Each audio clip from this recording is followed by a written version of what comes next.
Okay, so, time check. Alas 4 pa lang pala. Oh,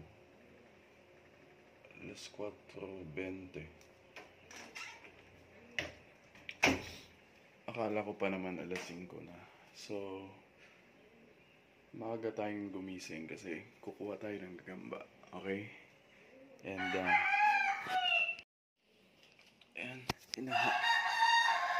hinahanap ko yung mga ibang, ayan. Hinahanap ko yung mga ibang lagayan natin. Grabe, ang tagal na tayong gato. So, ayan. Ayan, dito pa yung natin,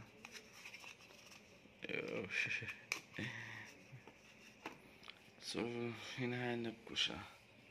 Kasi, yun nga. Kukuha tayo ng gagamba. And, isang napakalaking pitak natin.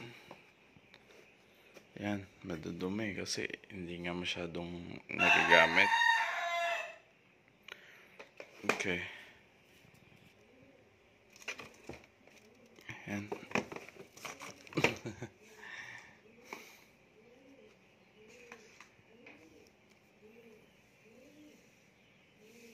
Meron pa to dito. Yeah.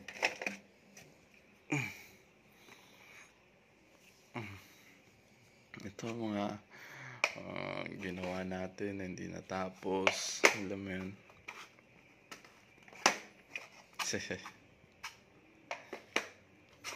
Ayun, so anyway. Baka maitanong nyo kung saan nga ba tayo kukuha ng mga gagamba. And, okay, Caloocan pa tayo. Okay, sa Caloocan pa tayo kukuha kasi doon talaga yung madami. Okay, na nagbebenta. So, yan. Sobrang layo nito sa akin. Cavite pa ako. Pero, kung gusto mong, alam mo yun, makapili, gusto mong quality yung makukuha mo. So, kailangan mong pumunta doon. And, kailangan mo mismo, ikaw mismo ang pipili. Hindi yung bibili ka na lang. Pero, depende naman yun kung may tiwala ka sa seller. Pero, ako, prefer ko talaga yung nakikita ko muna. Ayan. So, yun. Kasi, yung seller, hindi naman yan like, napaka-busy niyan. Hindi yan parang mag-video call sa'yo. Tapos, papakita sa inyo lahat. Mahirap yun. So, alam ko yung feeling na gano'n. So, tiwa-tiwala lang. Pero ngayon, kasi magbabalik tayo. Gusto ko talaga makapili. So, pupunta na tayo doon. Konti lang kukunin ko. Siguro mga 4 boxes lang. 4 boxes. And then, i-unbox natin. And, yan. Kung sa mga gustong bibili. Yan. Mag-aano tayo kasi may mga kaibigan ako. May tropa ako na sabi niya, gusto niya, alam mo yun, kailangan niya ng pagkakakitaan. Sabi ko, sige, gusto mo ganito ang gagawin natin. Ikaw mag-asikaso ng gagamba, ikaw yung magpaganda ng katawan, magkondisyon, then, yan. Tapos, ibebenta natin. Okay? So, ito, lagi naman real talk talaga tayo dito. Huwag na tayo sikot-sikot pa na, hindi ako nagbebenta. Yun, kailangan natin kumita, kailangan natin kumilos, kailangan natin dumiskarte. Okay, ang hirap ng buhay ngayon. So, tara. And, ready na ako. Tapos, punta na tayo dun. Sarap matulog, pero, syempre, kayod mo na.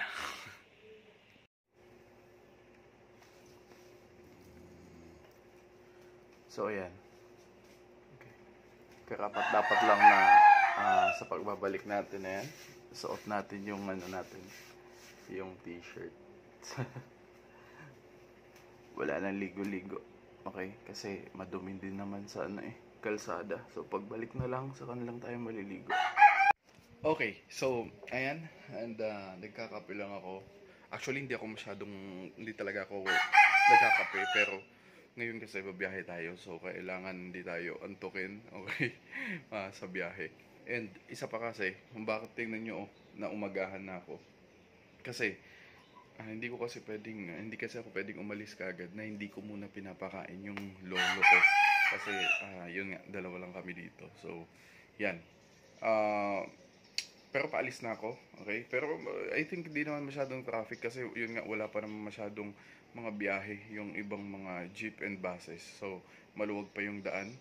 And tingin ko nga karating tayo doon ng mga around, sakto lang sa dating din ng Gagamba. Kasi ang datingan talaga ng Gagamba daw sa doon sa Caloocan, sa Cubao is around 7 a.m. or 6 a.m. Tapos dinadala sa mga kanya-kanya lang bahay is mga 7 a.m. nandun na yon. So, yun. Saktong-sakto lang yung natin, dating doon. Pero mas okay sana yung medyo madilim-dilim pa na naalis kasi wala pa talaga totaling traffic. Ngayon, medyo meron na yan konti. Okay? Ngayon, baka na yun eh. Medyo mabagal na yung takbo natin. Pero anyways, importante is makakuha pa din tayo. Okay? Tara na. And saglit na lang and alis na tayo. Nag-aantay na yung natin, yung service, Matagal na nating hindi na babiyahe yan dun sa Caloocan.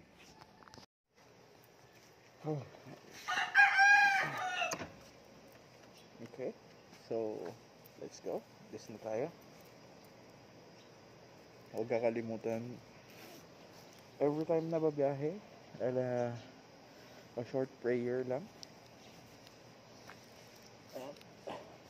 Lord, ingatan mo ko sa aking biyahe sa araw na to. And sa lahat po ng nanonood and sa lahat po ng family and friends ko, lagi na po ingatan sila. Amen. Let's go.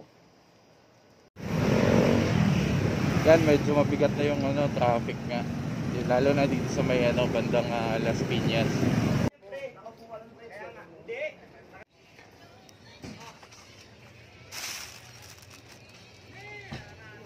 Malagaya.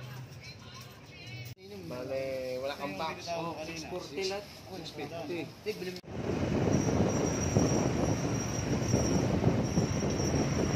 So ayan, dumadaan tayo dun sa Boracay dito sa Maynila. Parang sinaraduhan na nila. Hindi na nila pinapapasok. Okay, so dumating na ako sa bahay and tingnan mo, may nauna na kagad dito. Ay, yaga ako. Okay, papakita ko sa inyo. Hindi na to parang magiging masyadong unboxing, pero papakita ko lang sa inyo yung mga available natin na yun, sa pinuntahan natin. Nakita nyo naman, napakadaming Gagamba doon, di ba? Talagang yung mga tao doon, nagpapadating doon yan siguro mga 5,000 kada araw na Gagamba. So, ayan. Papakita ko. Ito may nakuha pa ako. Swerte, nakakuha pa ako ng Cebu lines. Ayan. So, papakita natin yung mga ibang Ito. Bali, ito yung tercera ng Cebu hanggang TM. Tercera lang to. Tercera lang to ng Cebu. Para may makita nyo yung basihan. Ayan. Yan yung tercera ng Cebu. Ayan. Tercera. Ito. Yan. Pero may mga nahalo pa dito na mga hanggang pa TM. Yan. Ganun. Lagpas pa no. Saglit. Ito, may malaki dito. Malaki ang tiyan. Tingnan natin. Ito papakainin pa kasi to. Okay, sa mga ibang buyers diyan na hindi alam. Pagdating talaga yan, medyo hindi pa masyadong magaganda yan. So kailangan nilang kumain muna. Kailangan nilang makakain. Tapos yan, mapatain muna sila. Then saka yan gaganda talaga. Kasi galing nga yan sa biyahe, tag ilang araw yan sa biyahe. Yan yung makikita nyo yung iba, may mga putol-putol. Ito maganda to. Yan. 'Di ba? So yan, pinakita ko lang sa inyo. Tapos ito, papakita ko sa inyo mas bate naman. Okay, buksan mo yan. Ito, masbate. Ayan. Kulay talagang haba din, oh. Kakapal, oh. Sarento. Ayan, tala. Pakita lang natin yung box ng masbate. So ito dito kasi ang sa masbate, itong ganda na ito, no? Black Panther. Ayan, sa masbate kasi, yan pipilian yan ng good. Okay? Yung iba kasi pipilian yan ng good. Tapos kukunin yung mga TM. Tapos ang mga matitira, gagawing isang box, yan. Yun yung pwede yung ibenta sa mga pangbata na. Sa mga laruan na lang ng mga pangbata, yan. Okay. Ito ang Tagalog. Tingin ko. Tama. Yan, Tagalog to. Tagalog, tapos pakita natin. Ayan. Ito naman ang masbate. So, hindi masyadong nagkakalayo. Pero kung matagal ka na sa gagambahan, talagang madidetermine mo na talaga. Okay? Yan, ito Tagalog. Ito naman ang masbate. Pakita pa natin yung iba. Ito, oh. Woo! Oh, lala. Dami. Ayan. To, bali, ito lang yung kinuha ko. Sabi ko kasi nagsisimula pa lang tayo. Ayan. Ayan.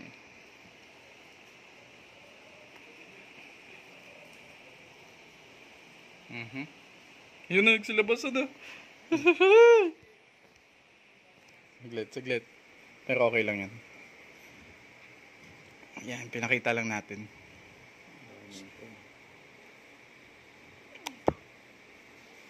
Balik. Sige, diyan ka, bahala ka. Lagay mo lang dyan. So, yan. Yan, pinakita ko lang sa inyo kung saan nakakabili, paano bumili, and kailangan mo talagang pumunta doon ng madaling araw para makapili ka. Kasi kapag naunahan ka and ang matitira doon, yun ang pagpipilian mo. So maganda talaga kung pagdating pa lang nandun ka na. Sa mga planong magbenta dyan, yan, suggest ko lang sa iyo na gano'n ang gawin nyo. And kung may mga gusto nyong parang mag wholesale, ayan, pwede ko kayong i-recommend sa mga natin, sa mga legit na buyer natin, seller pala, ng mga supplier natin. So yan, ito lang muna. So meron tayong masbate, Cebu, Tagalog, yun. So tatlo ang natin. Okay, wala pa tayong Jensen, pero alam nyo naman ang Jensen, talagang solid yun, malalaki yun. And yun, hanggang dun na lang muna yung video natin. And abangan nyo yung mga susunod kasi mag-hunt na din tayo. Okay? Kinakapalang natin kung pwede na tayong sa kalsada ng gabi. Yung iba may mga tropa na, may mga ibang lugar na pwede na silang mag-hunt ng gabi. Pero dito, hindi ko pa alam, hindi ko pa sure kasi baka mahuli tayo ng curfew. Diba? Ang pangit naman nun, baka sabihin sobrang pasaway tayo. So anyway, yun na lang muna. And I hope nag-enjoy kayo sa video. And make sure to like and subscribe if hindi ka pa nakasubscribe. And yun. Ayan. Update sa kalapati natin. Ayan. Kung hindi nyo alam, okay. Dinidispose ko na to. Pati tong kulungan na to. Ayan yung mga kalapati. Konti na lang. Kasi nandun na sa summer yung iba. Pinadala ko na sa summer yung iba. Kasi kailangan ko nang tanggalin to. Quit na ako sa pagkakalapati dahil yun nga. Kasi dahil sa business natin. Yung business ko kasi is about sa karne. Mga frozen food.